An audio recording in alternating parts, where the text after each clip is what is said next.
कभी सोचा है कि अगर हमारे कंप्यूटर हर साल तेज होना बंद हो जाएं तो क्या होगा? आज हम कंप्यूटिंग की दुनिया में हो रही एक ऐसी ही क्रांति की कहानी को समझने वाले हैं। एक ऐसी दुनिया जहां डेटा सेंटर अब सिर्फ डेटा स्टोर नहीं कर रहे, बल्कि इंटेलिजेंस यानी बुद्धिमत्ता पैदा कर रहे हैं। तो चलिए एनवीडिया के जबरदस्त विजन को करीब से देखते हैं। हम सबको आदत हो गई है ना कि हमारे फोन, हमारे कंप्यूटर हर साल पहले से बेहतर होते जाएंगे। पर सोचिए, अगर ये तरक्की अचानक रुक जाए या बहुत धीमी पड़ जाए, बस यही वो बड़ी चुनौती है जिसने टेक्नोलॉजी की दुनिया में एक बिल्कुल नए चैप्टर की शुरुआत कर दी है। देखिए, दशकों तक मूर का नियम टेक्नोलॉजी का गोल्डन रूल था। मतलब हर 2 साल में चिप्स की पावर डबल हो जाएगी। लेकिन अब हम एक ऐसी दीवार से टकरा गए हैं जहां चिप्स को और छोटा और तेज बनाना फिजिकली लगभग नामुमकिन हो गया है। मतलब वो जो रफ्तार थी ना, अब वो खत्म हो चुकी है। एनवीडिया के सीईओ जेनसन हुआंग खुद यही कहते हैं कि पुराना तरीका अब काम नहीं करेगा। तो फिर इसका हल क्या है? हल है एक्सेलरेटेड कंप्यूटिंग। इसे आसान भाषा में समझें तो हर काम के लिए एक ही जैसा प्रोसेसर यूज करने के बजाय खास कामों के लिए खास तरह के सुपर फास्ट प्रोसेसर बनाए जाएं। तो सवाल उठता है कि एनवीडिया इस बड़े बदलाव के लिए पहले से ही तैयार कैसे था? इसका राज उनकी 20 साल पुरानी एक रणनीति में छिपा है, जिसे कूडा फ्लाई व्हील कहते हैं। ये कोई रातों रात मिली कामयाबी नहीं थी, बल्कि एक बहुत लंबी और सोची समझी योजना का नतीजा था। अब ये फ्लाई व्हील काम कैसे करता है, चलिए समझते हैं। सबसे पहले एनवीडिया ने लाखों की तादाद में पावरफुल जीपीयूज बनाए। इन जीपीयूज ने दुनिया भर के डेवलपर्स को अपनी तरफ खींचा, जिन्होंने डीप लर्निंग जैसे कमाल के प्रोग्राम्स बना डाले।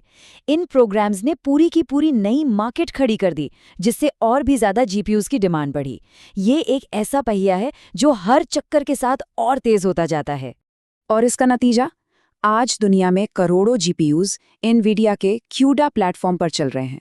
ये सिर्फ एक नंबर नहीं है, ये एक ऐसा मजबूत किला है जिसे किसी दूसरी कंपनी के लिए आज के समय में बना पाना लगभग नामुमकिन है। तो एनवीडिया ने ये पूरी नींव तैयार कर रखी थी, और फिर आया जेनरेटिव एआई का दौर। और इसके साथ ही कंप्यूटिंग पावर की मांग में एक ऐसा जबरदस्त विस्फोट हुआ जिसकी किसी ने कल्पना भी नहीं की थी। एआई का विकास इतनी तेजी से हुआ कि यकीन करना मुश्किल है।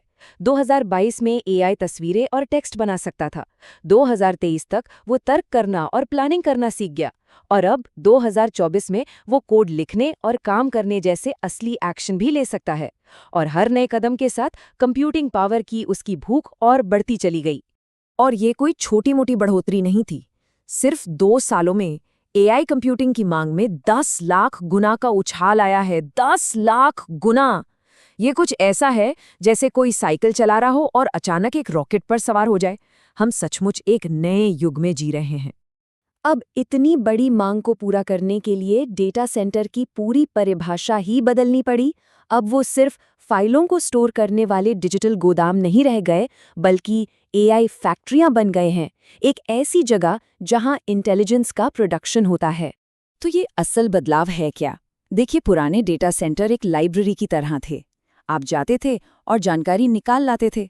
लेकिन ये नई एआई फैक्ट्रियां, ये तो खुद लेखक हैं जो नई जानकारी, नए आइडियाज और नए सॉल्यूशंस बना रही हैं। ये सिर्फ जानकारी रखने से जानकारी बनाने की तरफ एक बहुत बड़ा शिफ्ट है। और बिल्कुल जैसे एक असली फैक्ट्री को पावरफुल मशीनों की जरूरत होती है, वैसे ही इन एआई फैक्ट्रियों को भी लगातार नई और बेहतर मशीनरी चाहिए। और यहीं पर एनवीडिया का नया हार्डवेयर पिक्चर में आता है। ये देखिए कि ये कितनी बड़ी छलांग है। मूर का नियम हमें हर 2 साल में दुगुनी पावर का वादा करता था, लेकिन एनवीडिया का नया ब्लैकवेल प्लेटफॉर्म अपनी पिछली जनरेशन से 35 गुना ज्यादा कुशल है। ये एक पीढ़ी का नहीं, बल्कि कई पीढ़ियों का सुधार एक साथ हो गया है। और मजे की बात तो ये है कि इंडस्ट्री के एक्सपर्ट्स भी इससे हैरान हैं। सेमी एनालिसिस के डायलन पटेल ने तो मजाक में कहा कि जेनसन ने तो कम बताया, असल में ये सुधार 50 गुना तक का हो सकता है। तो ये सिर्फ टेक्नोलॉजी की बात नहीं है, ये एक पूरी की पूरी नई अर्थव्यवस्था का जन्म है। एनवीडिया का अनुमान है कि 2027 तक इस टेक्नोलॉजी का बाजार $1 ट्रिलियन का हो जाएगा। ये आंकड़ा बताता है कि ये क्रांति कितनी बड़ी होने वाली है। तो सवाल ये है कि ये एआई फैक्ट्रियां आखिर बनाएंगी क्या? जवाब है एक बिल्कुल नई तरह की वर्कफोर्स। एक ऐसी वर्कफोर्स जिसे हम एआई एजेंट्स कह सकते हैं। एजेंटिक एआई क्या भला है, इसे ऐसे समझिए। मान लीजिए आप एआई को सिर्फ इतना कहें कि मेरे लिए एक वेकेशन प्लान करो, और वो एआई खुद ही फ्लाइट्स ढूंढे, होटल बुक करे और घूमने फिरने का पूरा प्लान बनाकर दे दे। ये सिर्फ सवालों का जवाब नहीं देता, बल्कि काम पूरा करता है। जाहिर है, इतने स्मार्ट एआई एजेंट्स को चलाने के लिए एक नया और उतना ही स्मार्ट ऑपरेटिंग सिस्टम भी तो चाहिए होगा। और यही एंट्री होती है ओपन क्लॉ की। इसकी पॉपुलैरिटी का अंदाजा बस इस बात से लगाइए कि इसने कुछ ही हफ्तों में वो कर दिखाया जो लिनक्स को करने में 30 साल लगे थे। असल में यही वो ऑपरेटिंग सिस्टम है जो इन एआई एजेंट्स का दिमाग बनकर उन्हें काम करने का तरीका सिखाता है।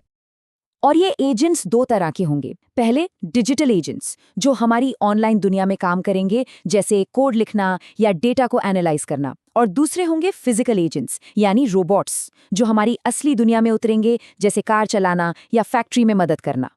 तो हम सब एक बहुत बड़े ऐतिहासिक मोड़ पर खड़े हैं। पहली औद्योगिक क्रांति ने हमें मशीनों को चलाने के लिए पावर यानी शक्ति दी थी। ये नई क्रांति हमें इंटेलिजेंस यानी सोचने की शक्ति दे रही है। अब सवाल ये है कि इस असीमित बुद्धिमत्ता से हम क्या बनाएंगे? भविष्य यहीं से शुरू होता है।